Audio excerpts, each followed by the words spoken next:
All right, we're going to start in three, two, one. It is another edition of the Vintage Cinemusic Special Presentations feature where I actually bring in the guests on my show to actually choose two of their favorite films as part of the. Gotta restart again. It is another brand new edition of the Vintage Cinemusic Special Presentations feature where I actually bring in the guests to my show to actually choose two films as part of a double feature.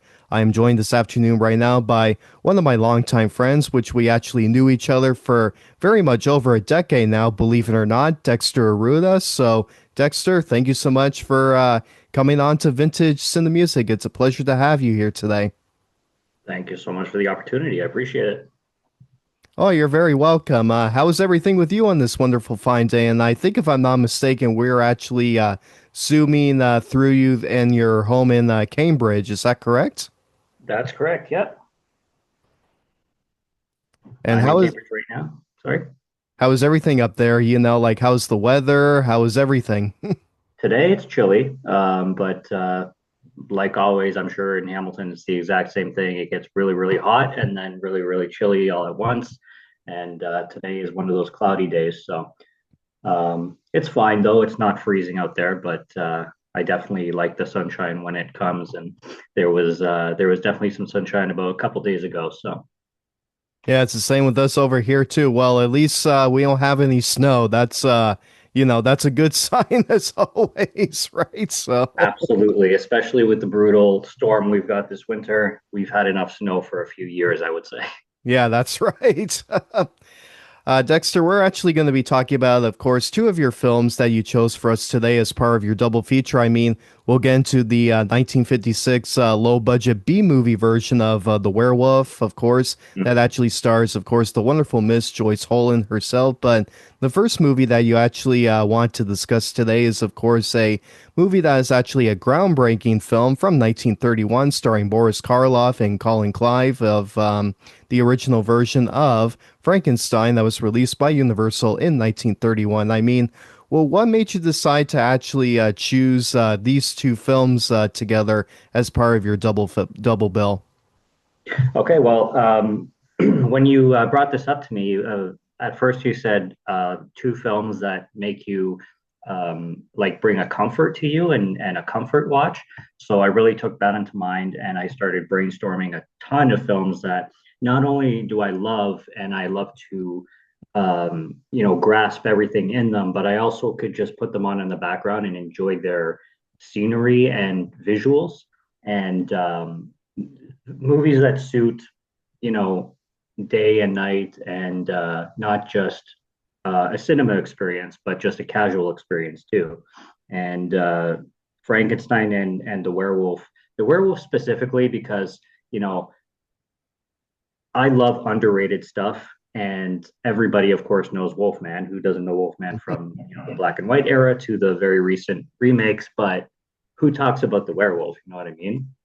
And I had this in a box set from Sam Katzman, four films, and I really, really love this film. I think it's revolutionary. But when it comes to Frankenstein, which we're starting off with, it's just a masterpiece. I mean, it's such a good piece of cinema that on Letterboxd you get all kinds of reviews, and it's overwhelmingly positive. But I think there's like 260 half stars there, and I'm like, I got to see why people are rating this thing half star because that's the bottom of the bottom. Like, how can you go that far? And all of the reviews I've seen with the half stars are people who really adore the book. And I have not read the novel myself, but I intend to. And their thoughts are, how much the film changed and everything, which I can respect absolutely. But when you're reviewing something, you can't review a book and a film in the exact same manner. I mean, if you love the book and you think that the film changed it too much, sure, that's absolutely fair. But is it a terrible cinematic experience? You can't deny that Frankenstein is absolutely not a terrible cinematic experience. I mean, the visuals in that film are like oil paintings. His iconic "It's alive" scene, the blacks and the whites in that. I mean, you can just screenshot any part of that scene and put it on like a frame on the wall. Like it just looks so beautiful. Um, and it's visually spectacular. Now there are some disturbing things in the film, like even the first time that I watched Frankenstein, when it comes to the scene with little Maria and what happens in that situation in the water, and Frankenstein's reaction to it too, because um, you know the monster, quote unquote, is not an evil, malicious, you know, he doesn't seek violence or evil. He just Well, he's like he's the type of person that doesn't know, what he's doing because I mean, he doesn't even know who he is, basically, within the film. Like I mean, he just like goes around town and, like destroys stuff, but he has no clue as to what, he's doing if you can agree with me exactly. on that. I could absolutely agree with you on that, and I think Boris Karloff, does an incredible job portraying him, and he is the face of Frankenstein and always will be, no matter how many uh, iterations they do with him or with Frankenstein. I am excited for the Guillermo del Toro remake, and I saw the trailer, and I think it's very interesting what he's going to do with it. But I don't think there's ever going to be a Frankenstein that merits the look of Boris Karloff's Frankenstein. That's the pop culture Frankenstein, and it always will be. And there's no overtaking that. And his grunts and everything. I love when I'm very bad with names. So Henry Frankenstein's lady interest when she's in the white dress. Can you remind me on her name? Yeah, I'm trying to remember what the name was. Trying to think The lady. blonde curly haired woman. She's in the I house, the bedroom when Yeah, Frankenstein that's comes in. yeah, I know the actress is obviously May Clark. I think it's Elizabeth, I think, which is Mm-hmm. Henry's fiance if I'm not Yeah, mistaken. Yeah. sounds familiar. Sounds familiar. And when he comes into her, and then her scream, and then his grunt, his "Rah!" It's just iconic. And like I said, the film is a visual treat, and the mob mentality is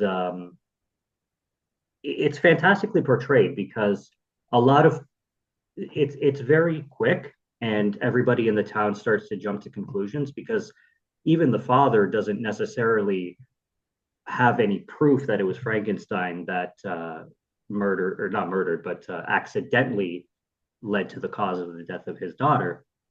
But everybody just starts to assume that, and everybody just jumps right into the herd mentality, which is very common in any era, and it's what a lot of people naturally, instinctively do.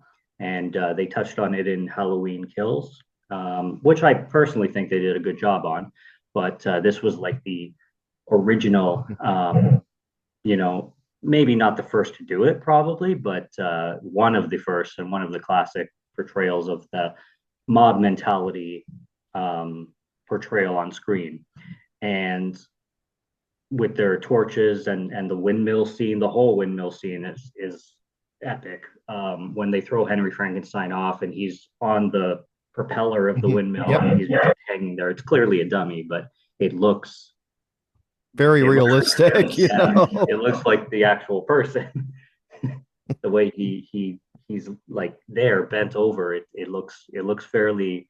I'm all about practical effects, so that's the one thing I will always cherish is practical effects over CGI. Not that CGI can be bad. I mean, um, there's a marvel in that, but when picking one over the other, you can't beat practical effects. Oh, for sure. Well, actually, speaking of, Boris Karloff, I mean, yeah, this is one of his most popular signature roles that he did, in the 20th century. I mean, I know for a fact that Bela Lugosi, who originally played, the original Dracula from 1931, released in the same year, actually was considered for the role as Frankenstein, but unfortunately, Lugosi said that he didn't want to be typecast for being, get that kind of type of role. So, I mean, it's a good thing that Boris Karloff, was able to, take it on and, especially wearing that makeup. Like, I mean, the makeup is, fantastic, looks so, realistic and, probably what he's used to, in previous film adaptations, if you can agree on that. I can absolutely agree on that, and I hear exactly what you're saying. You were, yeah, the it was Bela Lugosi that was going to play Frankenstein. You were saying, right? Yep. Yeah, and I heard about that. I read on that, and I can't imagine both actors playing the other. So I couldn't imagine Boris Karloff being Dracula either, because their body structures are very different to Mhm. begin with, right? So Boris Karloff was a very hefty guy and broad shoulder guy, and Bela Lugosi was a much slimmer person, from what I have heard. So Well, what did you think of the whole set within the movie? I mean, the set is actually amazing, like I mean, even that looks so realistic, like I mean, obviously the doors, and the castle, which Henry Frankenstein was doing the lab, and of course the amazing special effects. I mean, well, what did you think about it? Like what was your take on it when you were watching it? it's part of the visuals. It's the set just bleeds right into everything I was saying about the visuals. It's just amazing looking, and I have not researched really, and I should watch more of the special features, but I've not seen like the background of whether it was a sound stage or whether it was a like a stage in general, or whether they built the sets outdoors. I wasn't exactly sure, but everything looks incredible. His lab is, you know, top three of all labs in Yeah. science. Well, whether you're going science fiction, I wouldn't call Frankenstein a science fiction. I'd call it other things above science fiction, although there is science fiction in it, but it's more horror um, type of film. But yeah, the lab is definitely one of the most iconic lab scenes, even beating so many lab scenes in the 1950s when sci-fi really hit the mainstream. Um, and the windmill scene, as I already mentioned, the windmill looks fantastic. The way everything was shot in that. Um, there's scenes in when Frankenstein is fighting Henry Frankenstein with a torch. I think it's Frankenstein holding it, but Henry Frankenstein is trying to like get him under Yeah, control. back off and everything. Yeah. Yeah, yeah. I love the shadows, and I love black and white cinema for that. Is just the blacks and the whites, because they really, when it comes to shadowing and when it comes to creating a scene, when you're doing it in black and white, you have to really focus on shadows and reflections and how everything, because that's what really makes a scene look like a portrait kind of thing, and it looks more beautiful than something in color, in my opinion. Um, and I think Frankenstein, I think the majority, like 90 to 95% of it, you could just randomly pick a frame and it looks beautiful. Well, Dexter, thank you so much for this incredible introduction of Frankenstein. So, how about we take a look at the soundtrack album or the movie in general right now? What do you think? Sure, let's do it. All right, here it is from 1931, movie starring Boris Karloff as the monster, while, of course, Colin Clive actually plays the role as Dr. Henry Frankenstein, and the movie directed by no other than James Whale himself. Here is Frankenstein right here on Vintage Cinemusic. And now we're going to cut to the outro. Man, what a magnificent soundtrack score and a magnificent movie that is. And I'm joined this afternoon by one of my longtime friends, Dexter Aruda, who actually chose Frankenstein as the first of his double bill. So, Dexter, thank you so much once again for coming back on. Thank you so much for having me again. Oh, it's always a pleasure. Always a pleasure. When you want me to talk movies, I can talk movies. Yeah, that's right. I'll I mean, this movie is like we both said at the intro. It's so visually stunning and everything. I mean, and it's also like no surprise that many other great film directors were inspired by Frankenstein to actually do their own work. I mean, obviously William Friedkin for The Exorcist is one, and of course, obviously John Carpenter as one of the great masterminds in the new Hollywood film movement, actually, directed his own visual styles very similar to Frankenstein. And if I think, if I'm not mistaken, that he actually used Frankenstein as part, of his visuals in regards to, the Halloween movies, as we just mentioned, everything. I mean, do you think John Carpenter is actually, a true horror legend that took the inspiration from Frankenstein, in your own personal opinion? Well, are you specifically talking on filmmaking, or are you talking about on the soundtrack and score? Well, I think I'm talking about like film directors that were inspired from the original Frankenstein to create, successful, you know, movies that are very similar to Frankenstein. Okay. Good question. Uh, that's tough because I'm not sure. Um, Certainly he could have been, but when I'm trying to right now think of similarities to Frankenstein and Halloween because we're dealing with Frankenstein's monster versus Shadow, and we're dealing with more monster movie versus uh, like slasher villain kind of thing. I think I think atmospherically, probably very. I can see that for sure. Atmospherically, definitely, especially when it comes to playing with shadows and stuff like that. In the modern era, quote unquote, speaking of 1978, comparing to 1931, um, it was definitely, an era, a different era, using the same kind of techniques when it comes to visuals. Um, do I think John Carpenter immediately thought of Frankenstein? That I have to say, I don't know. Maybe, possibly, possibly not, because, like I said, I it's hard to imagine somebody seeing Frankenstein and being like, "Oh, that reminds me of a slasher movie." You know what I mean? Yeah. Frankenstein doesn't remind me of a slasher movie very much, but I can definitely see it in technique. Absolutely, to answer your question, I can definitely see it in technique when it comes to hiding things in shadows and hiding things in the background. Especially John Carpenter made that famous when it comes to things you don't see, kind of thing. Like you're focused on something in the middle of the screen, and then out comes something in the background. He perfected that. So there is some of that in Frankenstein too. There is lots of that.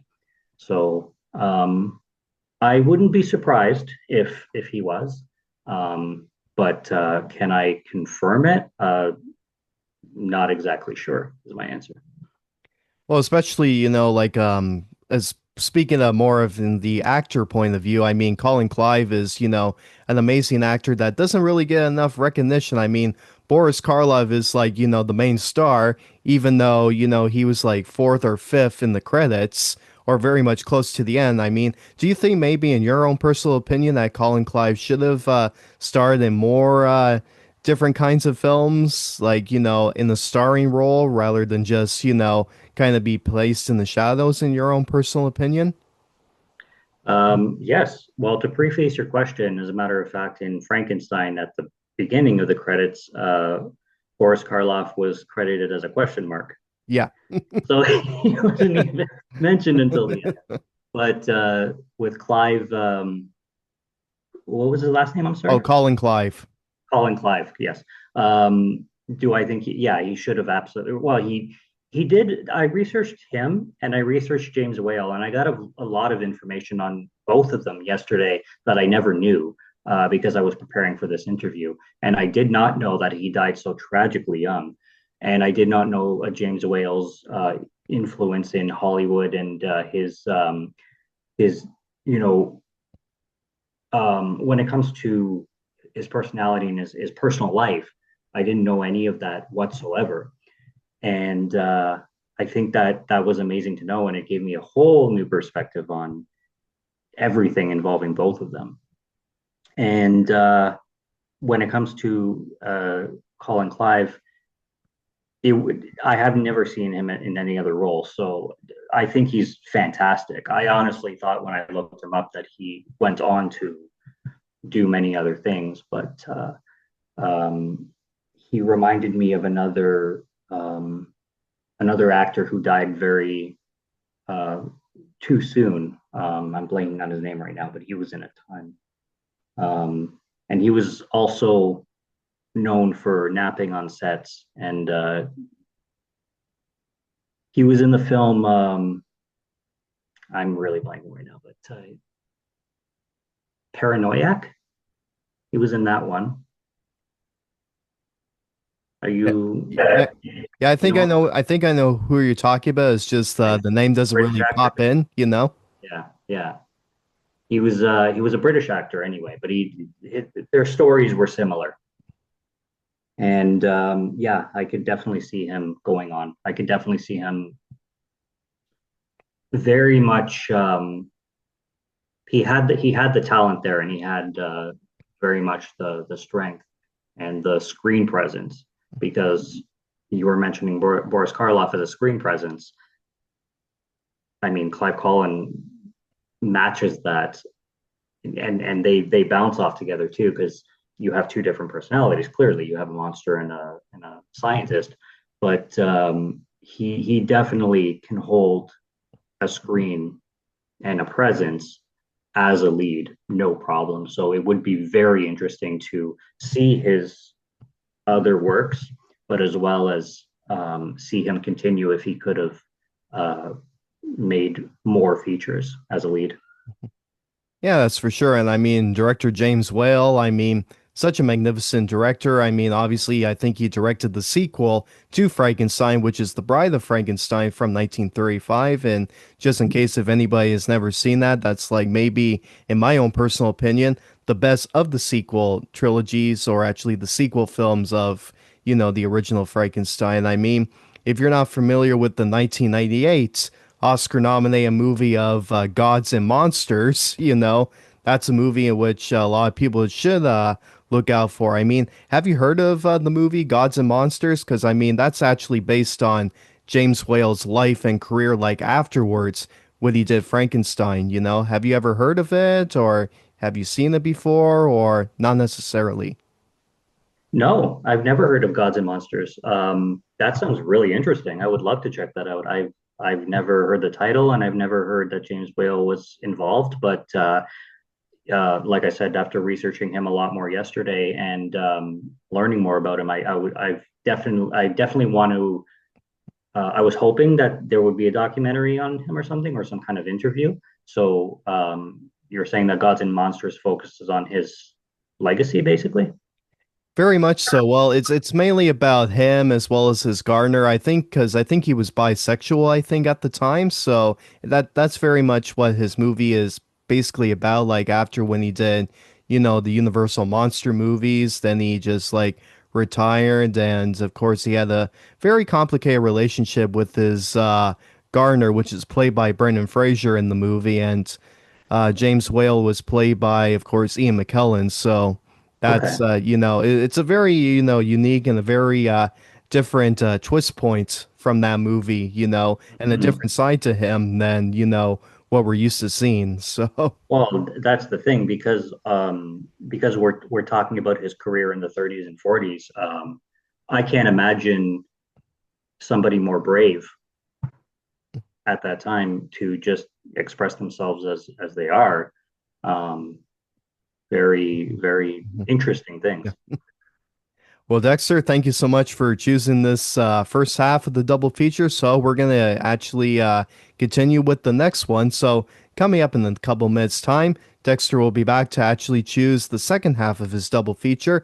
This time, it's a movie that was actually starring Joyce Holland, and it's The Werewolf. Coming up next, right here on Vintage Cinemusic. Now we're gonna do the intro to The Werewolf. So three, two, one. I'm joined here this afternoon by one of my longtime friends, Dexter Aruda. Once again, that actually is coming on today to actually choose two movies that he chose as part of his double feature. So, Dexter, thank you so much for coming on. Thank you so much for having me once again. You're very welcome. Dexter, I mean, we just presented obviously the original 1931 movie version of Frankenstein, obviously directed by James Whale. And the second half is very, very sort of similar to Frankenstein, which I haven't seen this movie in quite a long time, believe it or not. But, I do like it a lot. And to me, it's a low budget B movie of Frankenstein entitled The Werewolf from 1956, in which Joyce Holland actually star in this motion picture. I mean, what made you decide to actually choose The Werewolf as part of your double feature? Well, basically, to answer your question, is what we were briefing on a little earlier on is that I love underrated cinema, and I will always champion underrated cinema, especially when you land on some hidden gems. And I they released on Arrow Video this box set of Sam Katzman four film um, feature on a box set, and then the Werewolf came with it. And to talk about the Werewolf, as I was saying before, everybody knows the Wolfman, whether it's the Lon Chaney Jr. Wolfman original or it's the Guillermo del Toro and Benicio del Toro. Sorry, my mistake. The remake on that one, and then anything else that they've remade after, including the very recent one. But when it comes to have you, one thing I love to do is when everybody knows one thing, it's like, have you seen this underrated gem that is also about werewolves and that also has amazing practical effects? And do they match the Wolfman from 1944, I believe? Yeah. Yeah, Or no, I think 1940, I think if I'm not mistaken. yeah, Yeah. in the 40s. I know it's Yeah. in the 40s. But do they match that level? No, I would say no. No, absolutely not. But do they do a great job? Yes. And is this film fun? Absolutely. So I always think B movie as starter film. So I always look at like what's two films that are going to complement each other, a first and a second. And you have Frankenstein as something that is has hip hop culture for sure. I mean, there's no denying that. Even if nobody has ever seen the original Frankenstein, everybody knows Frankenstein and everybody knows Boris Karloff's face in the as the monster. Um, Now, when it comes to the werewolf, I mean, I could not. I have never met somebody who knows it other than you, Dylan. And I'm glad you already. You're really helping me out too when it comes to names because you mentioned the actress that was in here, and I'm really bad with names and actresses and stuff like that. So I have them listed over here in the case, but I'm glad you're here to help me out when it comes to uh, of of the players and names of the characters because that's not my strong suit, especially when. But it's a fun film and it's a ridiculous film. But it matches, and why I paired these two is it matches that visual, that comfort in the screen, those shadows. There's a scene in a cave in the middle of the movie where one of the townsfolk runs into Duncan is his name, and he starts to transform. I think it's his first transformation that you actually see on screen, and he starts to chase the villager, the townsman outside of the cave, and he's in his werewolf form, and it looks fantastic. They light it perfectly, and it has like the whole townsfolk chasing the werewolf just like Frankenstein does, and it's a visual treat, and I think it's a fun film as much as Frankenstein is, but it's more. I'm not going to say lighthearted, but it's more like it has a more in. Well, not more. I don't know how to say this because I'm coming across as like thinking that certain things are better than Frankenstein, which I can't think anything is quote unquote better than Frankenstein when it comes to this film, but it matches Hmm. as a double feature because Yeah. that's why I love double features is finding two films that complement each other so well. And it's the characters are great. The characters are the way they're so different because you have the townsfolk and then you have these two scientists who originally gave the Duncan the serum who made him into a werewolf. He's not also a traditional werewolf in the sense where the full moon changes him. He kind of changes more so in anger, and when he gets like irritated or provoked or something like that. And it's a little bit different in the lore in that sense. And yeah, the villagers, the science or the scientists, and then you have the sheriff of the town. His name is Jack, investigating the death of Joe from the beginning. And you have all these people colliding with each other and having different opinions. And then you have Duncan as the werewolf, just he has amnesia. He doesn't know what the heck is going on, and he's just trying to figure out, where he came from because he doesn't even know what town he's in, kind of thing. So, but why I paired it with Frankenstein to answer that question is absolutely the visuals again, and the entertainment value of both films in the sense where you can really dive into it as a cinematic thing, or you can just have it as a visual treat in the background, and it looks fantastic the way they upgraded this, the way Arrow did, making bringing those shadows back to life and giving it a Blu-ray upgrade. Well, Dexter, thank you so much for this wonderful introduction of The Werewolf. So let's actually listen to the soundtrack right now. So here it is from 1956, a Columbia Pictures movie that, of course, actually stars Joyce Holland. Here it is, The Werewolf, right here on Vintage Cinemusic. And we're going to do the outro because there's only like 6 minutes in this Zoom time, so we have to do it quick. Yeah, let's do it quick. What a magnificent movie that is. And I'm actually joined today by Dexter Arruda, who actually chose, of course, The Werewolf as part of his double feature. So, of course, as always, Dexter, welcome back once again. Thank you so much once more for having me, Dylan.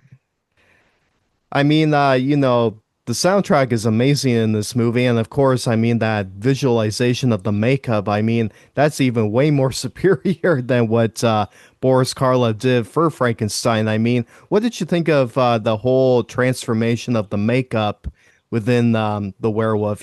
Just so to hear your thoughts as to what you actually thought of it when you were watching it. I loved it. You can tell they went for the exact same style as they did in The Wolfman. Now you can definitely see how they had less of a budget to work with, but they definitely took the same techniques as the Wolfman, and you can definitely see the comparisons. And they did. It was literally an inspiration. So I thought it was visually really good the way they went from human to wolf, and I think they did a great job with it with what they had, and I think it was effective. Well, and also too, I mean, in the movie as well, I mean, there's many, actors that were very much character actors within this movie rather than just hiring the big budget, Hollywood stars or celebrities, if I might add. I mean, I think, like I said, Joyce Holland was, I think, the only major, Hollywood A-list or B-list actress that star in it, instead than just like, a whole bunch of the other characters in there as well. I mean, do you think people should discover more character actors to star in Hollywood features in your own personal opinion? Because I think they should, in my opinion. So. Yes, I do.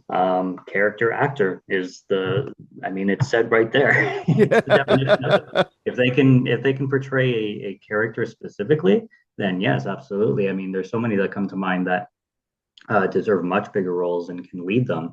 When they are that character actor, like you got Danny Trejo, you got Jason Statham. They're great actors, and they are character actors, in my opinion, in the sense where they're always that type of persona on screen. Should they be taking leading roles? Yeah, yeah, 100%. Why not? You make a movie and you want a leading role as X, then you hire the person who can do X. Amazing. you know. Well, Dexter, thank you so much for actually coming out to actually doing this for me today. I mean, it's a great honor to actually have you for your first time as a guest on Vintage Cinemusic, and I still hope you enjoyed yourself today, and I still hope we can do this again sometime soon if you want to. Yes, I absolutely did. If you ever want to talk movies, you know where to reach. And I loved being here and speaking about two of my favorites and had a really good time with you, Dylan. Thank you. Oh, you're welcome, Dexter. So, Dexter is off for this afternoon right now, but coming up in the next few minutes' time, right around the corner, we are actually going to take a look at more classic movie and television soundtrack albums right here on Vintage Cinemusic. Stick around.